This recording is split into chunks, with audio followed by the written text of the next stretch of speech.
Hi, welcome to another episode of Get Your Chat On with GYC Vegas, recorded and produced at the Video Podcast Studio. I'm your host, Gina Yeager, founder and director of GYC Vegas, an award-winning PR and marketing agency. We believe every company has a story to tell, and we're passionate about getting businesses recognized. At Get Your Chat On, we sit down with local professionals to get to know a little bit about their organization, their role, and their perspective on our vibrant business community here in Southern Nevada. On today's episode, we're chatting with Lori Nelson-Kraft, Senior Vice President of Corporate Affairs for Formula One Las Vegas Grand Prix, where she oversees communications, government affairs, and community engagement. A powerhouse in Las Vegas business for 3 decades, Lori brings invaluable experience from her previous roles as Senior Vice President of Communications for the Las Vegas Convention and Visitors Authority and Vice President of Corporate Communications for Station Casinos. Beyond her professional achievements, she's deeply committed to community service as a board trustee for the Vegas Chamber of Commerce, president of the Leadership Foundation, and board member for NOAA's Animal House, which provides shelter for pets of domestic violence victims. Hi, Lori. Thank you so much for joining us. It's great to see you, Gina. Thanks for the invitation. You're welcome. Should I say lights out and away we go? We're about 6 months out. We are, and for today, which this will air a little bit later, but today actually is a race weekend start date. So yes, super excited to watch Miami after we'll start watching Miami after we are done here today.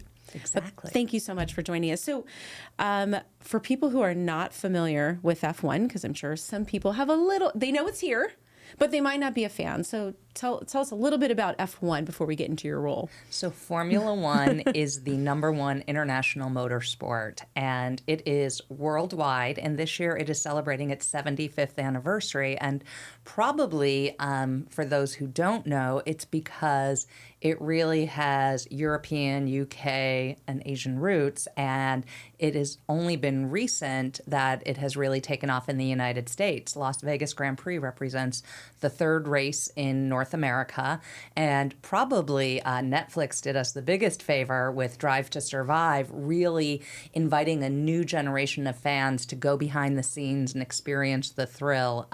You don't have to be a motorsport fan to get a real kick out of what the 3-day spectacle is, because it's so much more than a race with these incredible race car drivers. I mean, it's live entertainment, it's great food, it's activations, and it is just a scene in all these different fan zones throughout the entire circuit. You mentioned Drive to Survive. That's how my husband and I became fans. We knew it was race weekend. It was coming here. We love documentaries, and specifically sports documentaries, although we're not sports people, right? But we love seeing the stories behind sports and, the strategies behind winning. And so that really drew us in. And so from the moment the Las Vegas Grand Prix started, we had this platform already. We already knew the drivers. We knew the background about everything, and it just kicked it off for us in high gear. So we are huge fans. And beyond knowing you for a long time in this market as a fellow communications professional, I was so excited to talk to you about, now that you're at Formula One, what your role has been like there. So tell me about your role and what a typical day looks like for you. Well, thank you. You summarized it. I have the privilege of overseeing communications, community engagement, and government affairs exclusive to the Las Vegas Grand Prix race. And I was on the other side, the tourism side of bringing the race in during my days at LVCVA. Sporting events had become a really big part of marketing the destination, bringing the events in to draw visitation as well as to get the domestic and global exposure to further drive tourism. So I was actually in the inaugural meeting between LVCVA and when Formula One and Liberty Media came in 2021. It was during COVID. We were all wearing masks around the room, and the world's best travel brand with the world's top motorsport, the idea of bringing it together, and not just anywhere, but racing through the iconic Las Vegas Strip really spoke to both entities. And so I was on the tourism side for the inaugural year, and as the race started to transition into its second year, I don't think it's anyone's surprise is that it was a monumental task to stand up the race, to create the 3.8-mile circuit, to build a permanent 300,000 square foot pit building, and the complexities of all the businesses in and around the circuit and what those road closures would look like and the circuit build out. And in that race to get it finished, everyone was so focused on all those priorities that the opportunity for Formula One to really introduce itself in the community and invite the local community in to feel and touch and see what it is and understand what it was going to do in Southern Nevada and its benefits and why it made sense didn't get accomplished in the inaugural year. And so it was really important to Formula One and Liberty Media, its parent company, to take a step back saying, we learned a lot of lessons. We had a spectacular inaugural year event from a fan experience. But we owe it to the community to prove ourselves on so many other levels and show them that we're invested year-round in being here. We want to do right by them, and we want this race to be good for everyone in the community. And so my role was carved out, and I was invited to come over. And like you said, I'm grateful for the 3 decades I've been here. I love Las Vegas. Las Vegas is home, and I have an enormous amount of pride. And to bring my 2 worlds together and to be able to help them navigate through that was a real privilege and honor, and also hard. Yeah, I bet. But it's been really incredible, and we've really had the opportunity over the past year to really do right by the community and show them what we're about and invite them to be part of who we are.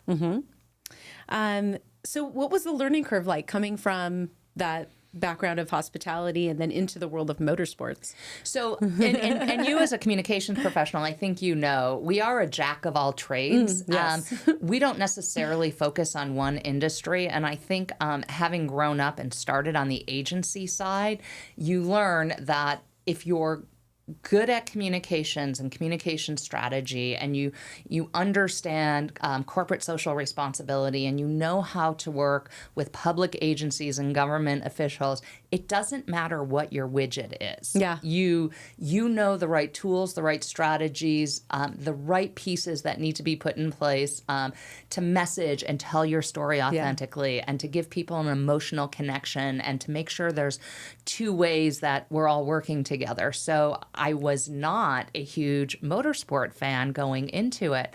I have certainly learned, and just like everything we do in our industry, you learn as you go, and you raise your hand and go, I have a dumb question.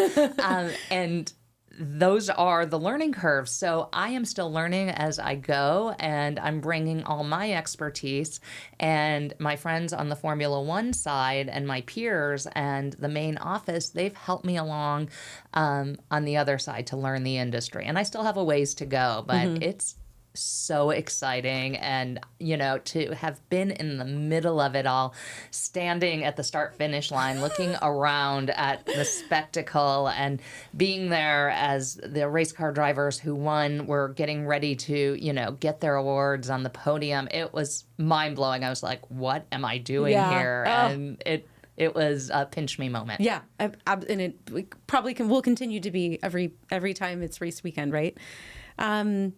What's been the biggest challenge in coordinating between the you know, F1 FIA, between local businesses, government officials, all of that combined to put this on every year? It is really complex, and it's really interesting. And to give you an example, I'd say stakeholder communications is a really big part of it.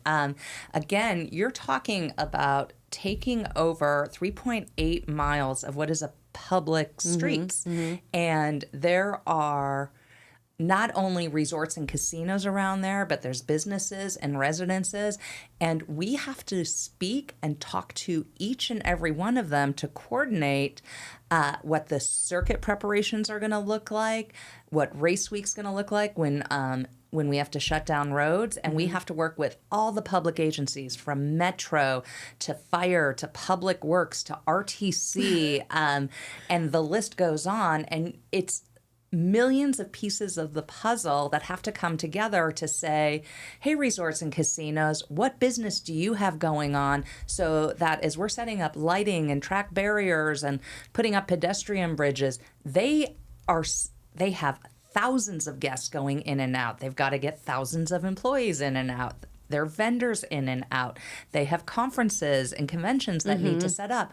All that has to be taken into account in order to plan for how do we, in the overnight hours, in the 2.5 months leading up to the race, how do we get this set up so that we minimize disruption for businesses, and we're communicating so everyone knows. So it's fascinating the amount of meetings and coordination that goes in, and how many different stakeholders you really need to coordinate and get their feedback in order to make something of this magnitude happen. And the best part about Vegas, and you've seen it over the 20 plus years you've been here, is there's such an entrepreneurial spirit and a can-do attitude, especially with tourism being so dominant in our state of, yeah, Vegas can do this. And each and every time, everyone rises to the occasion, sees the collective benefit of what these complex, exciting events do. And it's incredible, the collaboration, the respect, and the coordination that takes place. Yeah, it's really incredible. And you're right. I think it's impressive to other cities and other people in other cities, the rest of the world that watches and sees, events like the Super Bowl and F1 come, and there's probably some doubt in the beginning of, are they going to be able to pull that off? Come on, it's Vegas. We can do anything. Right. Snap your fingers. Every casino opening, every time, over all the years I was with Station Casinos, and I had the ability to walk a new property that was under development or an expansion, and you go through it every week and you see the changes going on. You go, are we going to be ready? And, from hiring 3,000 people to needing the finishes done and the approvals there. Right. And miraculously, it is incredible, that orchestration of how it all comes together, and it happens. So speaking of all things coming together, what is your job and your role and your team's role during race weekend? How does that look? So I didn't know, there wasn't a playbook. It ended up, so we all move on site into local hotels that we have partnerships with. So I was based out of the Tuscany, so I could literally convenient. Walk back and forth. And so really that whole week, it is all hands on deck.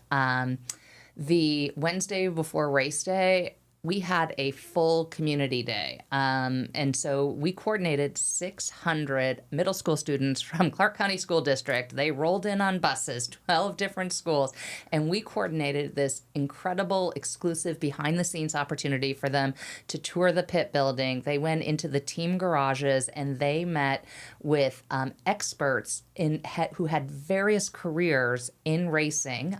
We really targeted STEM students and the most at-risk schools to inspire them and give them a pathway. And Lewis Hamilton came and surprised them at the end of the day. And as that day went on, we then moved to an exclusive VIP dinner called Dinner on the Grid, and where the teams and our major stakeholders and our resort partners, it was one long table on the grid, and we kicked off festivities there. And then we rolled into UNLV School of Engineering students getting an opportunity to tour and meet with 3 different teams. And that was after our 16-year-old Make-A-Wish kid who dreamed of meeting Charles Leclerc got her dream come true, and he toured her around the garage. And that was just Wednesday. And then you go into Thursday, Friday, Saturday, and there's the practices and the qualifiers and the race themselves, and you are hosting guests from around the world. And so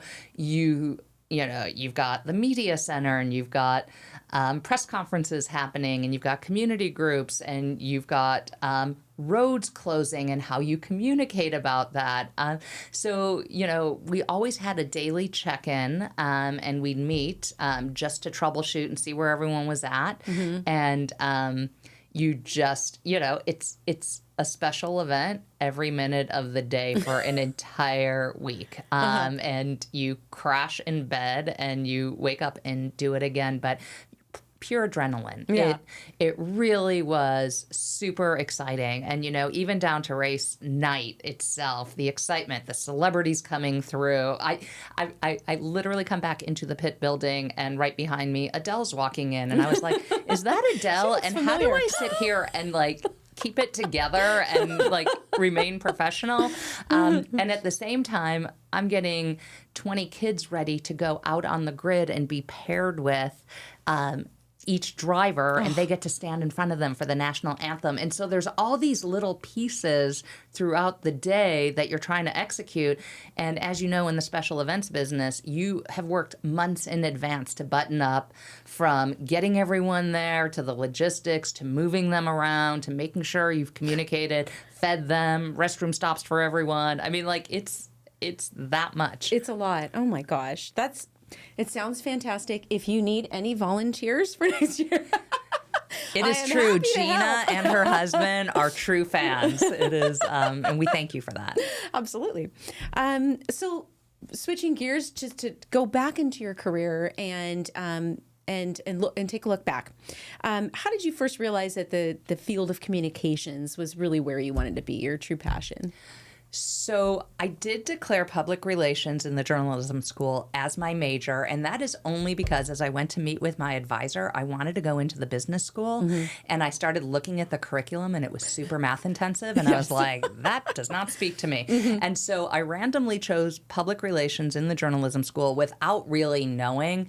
I went through it, and at the same time, during my university days, I ended up on the forensics team for public speaking, and the university I went to was always in the top 3 nationwide. And I just loved public speaking, and I didn't recognize that most people fear it. People like you and me, it's just what we do, right?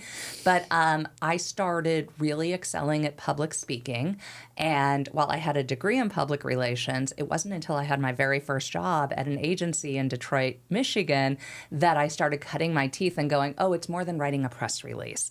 And the owner of the agency who hired me, I had met him at a family event, and he invited me to come and tour his office and meet with him because he knew it was my industry that I wanted to get into. And ultimately, he hired me, and he said, listen, I can teach you what to do, but I'm looking for a specific type of personality and a certain type of style, and you have it. And I think we bring those two worlds together, and I'll teach you.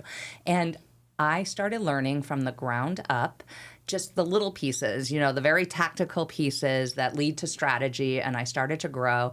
And I remember at my review before I picked up and moved to Vegas for what is now my 30th year, in my review, he looked at me and he goes, "You've got moxie."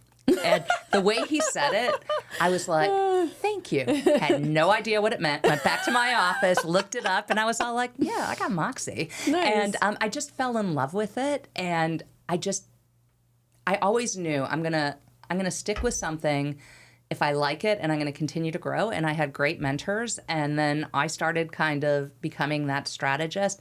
And I just remember, I came from a lovely family. My dad was very blue collar in his work. He had 3 jobs working at a horse racetrack. Wow. And my mom stayed at home.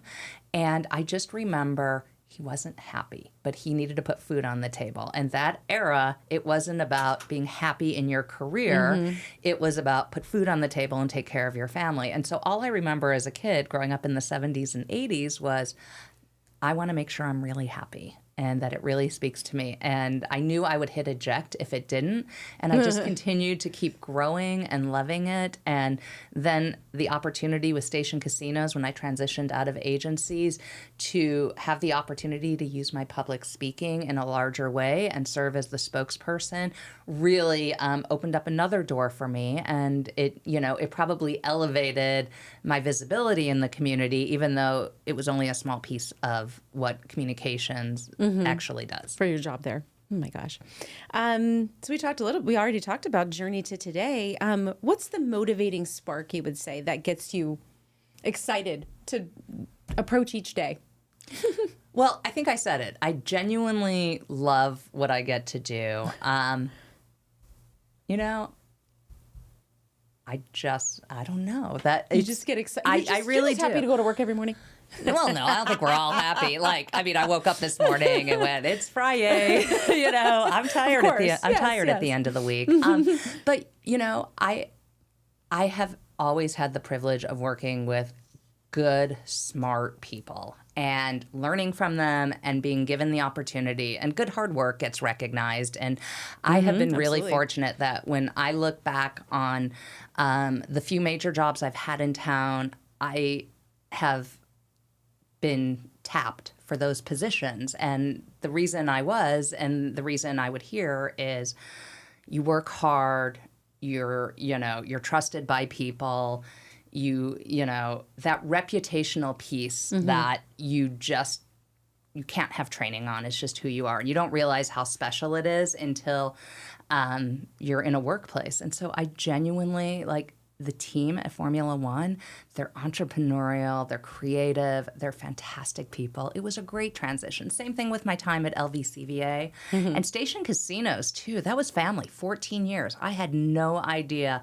14 years had come and gone. That's how much I enjoyed it. And it was the good, the bad, and the ugly. I mean, they're not all easy days, and it's not all rainbows and unicorns. So yeah, every job has its challenges. And I'd say the hardest things that you do end up being the most rewarding, and the things you learn your biggest lessons over. So that's a good point. So if you could look back, you know, what are some of the advice that you could give to maybe an entrepreneur who's just starting out, or someone who wants to switch careers? Like, you didn't switch fields, but I switched industries. Absolutely. Yeah. So what would you say to those people? Some inspiring advice? I'd say you have to be as good as your word. You know, it's everything. Your follow through, how you treat people. You have one chance to always be trusted. The minute you're not trusted, think about in our worlds of, especially working with reporters over the years, and that landscape has changed tremendously. Right. But, you know, at the end of the day, we have a job to do, is that as we're working on communications, it's our job to make sure that information is accurate and you're combating misinformation, and you're making sure you have a voice in everything.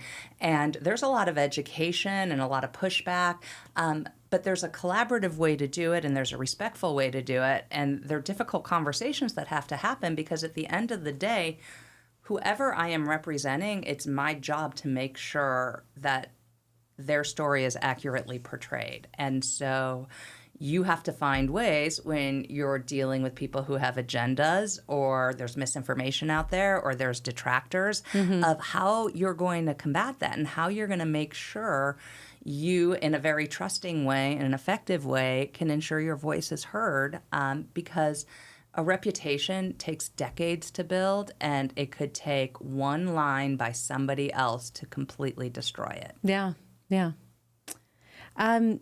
So let's talk about what's next. What are you working on right now? I mean, I know you're getting ready for this November. Yeah.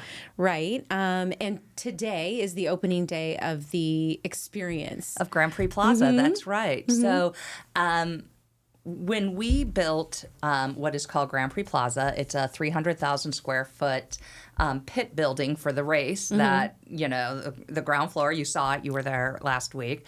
The ground level is all the team garages, and then there's 3 levels above it. That is a big space. Formula One doesn't build permanent pit buildings pretty much anywhere else in its 24 race schedule. But again, Liberty Media took an active interest with Formula One. Las Vegas is really different in that they own the racing rights here, where that is not the case in other races. Oh. So the permanent facility, the idea was to invest in Southern Nevada year-round. So today we debuted 3 different F1 attractions so that people, whether it's tourists or locals, have an opportunity to feel and touch and experience the thrill of F1. Within there, we have event space. We invite a lot of community groups out to be to experience it. We'll have family services out of Clark County. All their foster families will come back again this summer like they did last year, and we'll do their back to school drive there. And so this facility is our focus right now, that we're inviting everyone in to go karting and to see the History of F1 exhibition that has a 4D theater, and you get to design your own car, and then there's simulators in there. And that is really our opportunity to let people emotionally connect. We are busy planning for the race on all levels. In fact, just yesterday, a 300-page document, a transportation management plan, was submitted to Clark County Public Works that spells out the 3-month circuit preparation, build-out, race week, all that. That will take months. We sit with them every other week and go through it, and they give feedback so that we can coordinate, because there's all these other projects going on around town that need to happen, and underground projects and above ground, and so all that coordination. So everyone's busy with that. The operations team is working on the fan zones and finishing up the bids for all the build-outs of the structures that will go up. And the marketing team is driving ticket sales and different experiences. And the sales team is now out selling tickets. And so it is a 3-ring circus of, well, it's not race week. It's a nice pace. But I'm starting to see, now that I've been there a year, there's a cadence for the different stages of the event to go on. And I think what might surprise your audience is that we're a team of 100 full-time people year-round that are working on this. Yeah, it's a huge undertaking. And yeah, I'm not surprised that there's that many people involved. How big is your department? Oh, we are a tiny department. Really? So yeah, there's 3 of us. There's 3 of you. But then there's so many. Marketing departments separate, marketing separate. and PR sit separate. Okay. So, and we have agency support, and we have the support of F1 out of the UK. And so, it's busy, but, we get it done. Everyone rolls up their sleeves, and, we just yesterday, and I think you've seen me do this, we have an extraordinary locals program, and I kind of have a secret ticket stash, and we're recognizing extraordinary locals making extraordinary contributions here. And just yesterday, the small business owners that won the Nevada Small Business Persons of the Year, we went and surprised them at their Tacotarian restaurant and invited them to be our guests at this year's race. So, the week and the days all look different. Yeah. So let's see, we're going to get into just a couple of questions because I don't want to forget these fun little things that we do. But so we do doing business in Las Vegas, Mad Lib style. We'll just do a few of them because there's so much to talk about with F1 and with your role that we could talk for days on that. So, you just say the first thing that comes to your mind when I ask this question. When doing business in Las Vegas, it's essential to have a solid strategy for remembering names. Yes. That's a good. I know you meet a lot of people, right? Right, and you know what? You want to remember, and it's the older we get. Once like you've met 5 people at the same time, you want it to be memorable. You're certainly going to run into people, and I think attention to detail is exceptionally important, and it's memorable when you can remember who you met and where you met them at. You may need them in the future, right? You need to call it's a small community. We all continue to intersect. We all do. Absolutely. One thing every new transplant should know before doing business in Las Vegas is to never underestimate the power of... you can't be cookie cutter. It's so funny over the years. We all see these businesses want to come into the market saying, I was so successful, this model worked here. And you're like, congrats on your success. We just do things differently here. And you got to have good relationships, and you got to be trusted. And you can't just take what you did there and plop it down here and think that it's going to be a success. Right. Absolutely. We do business all over town, and we enjoy lots of fun restaurants and bars and coffee shops. So when it comes to connecting with a business contact, you can't go wrong meeting at Bagel Mania. Bagel Mania. which is where's on Convention Center Drive. Okay. It is the convergence of everyone meets up there. Public officials, entertainers, the business community. I'm missing out. I have not eaten there. And it's delicious. Awesome. Yeah. And the best way to unwind after a long day at work is to indulge in some what to recharge for the next day? The dogs. Yeah, spending times with your puppies. What kind of dogs do you have? We have 2 rescue pups, labs mixed with something. One is almost 10, and when we got the second dog, I renamed her Pure Perfection because the other lab mix has been named the Terrorist. Oh, yeah. No, hilarious. they're great. They're, you know what, that unconditional love, they just couldn't be more excited to see you. They don't care if you were super important that day or if you got kicked to the curb. Ego. They got you. Yeah, they do not care. Yes. Yeah. Okay, couple more just real fun questions to get to know, because you're not, although we love to talk about what we do for a living, we are, that is not, it's how we make money, but it's not who we are, right? Right. Good point. So if you could teleport anywhere in the world right now, where would you go? And yeah, why? That is a great question.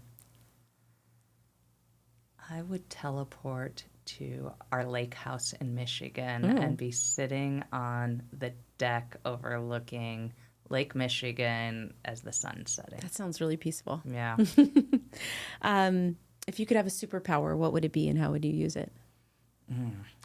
I would like to be invisible and be able to walk into rooms and overhear and see things and be insightful, like before I make decisions or try to understand the landscape. That's important. Yeah. Yeah, I'd love that. That fly on the wall right Yeah. beforehand. Okay. What am I walking into? What can I learn? I like that one. Lastly, what is the most adventurous thing you've ever done, and would you do it again? That's a great question because the answer is skydiving. And no, I wouldn't do it again. So I did it twice in my 20s and loved it. And I don't know if you're just fearless and there's, no consequences for anything. But I think about it today and it's a hell no. I wouldn't jump off of a plane again. I did it one time, and I knew at that time, I said, this is going to be a one and done. It's a bucket list check mark, and I'm good. I mean, and the experience was not actually as scary as I thought it would be. No, it's exhilarating, and Right. I felt very safe. But that moment where you're on the plane and remember where half your body's hanging out and half's on the plane. That's the scariest part. Definitely. But I just don't think I just don't know if I'd be able to have any courage to do it again. Yes, I feel the same way. That's so funny. Well, Lori, it's been so much fun chatting with you. And I know, again, we could talk all day. And I love hearing all about your experience working at Formula One Las Vegas Grand Prix. Tell people how they can learn more about F1 Las Vegas, and how they can connect with you or the organization. Yeah, absolutely. Go to our website, Las Vegas Grand Prix or Grand Prix Plaza, to learn about the attractions. And there is buttons you can hit for contact us, and any notes will find their way to me if it's with my name or anything in my department. But I do want to say, just so your viewers know, we go way back, and we have intersected for a couple decades, and I appreciate you sharing that story of before you moved here. I had forgotten that we had met before your move. Yeah. Thank you for interviewing me way back when. That's funny. Yes, and thanks for being my twin today. We did not plan this, but we really didn't plan it. We had that moment. No, I think it's great. Thank you for the invitation. Yes, thank you again. Well, that's a wrap for today's episode. Be sure to follow us at GYC Vegas on Instagram, Facebook, X, and LinkedIn, and subscribe to our channel wherever you stream podcasts. And if you want to learn more about how your business can enhance its marketing efforts through the power of PR, visit our website at gycvegas.com. Thanks for listening to Get Your Chat On with GYC Vegas, and we'll see you next time.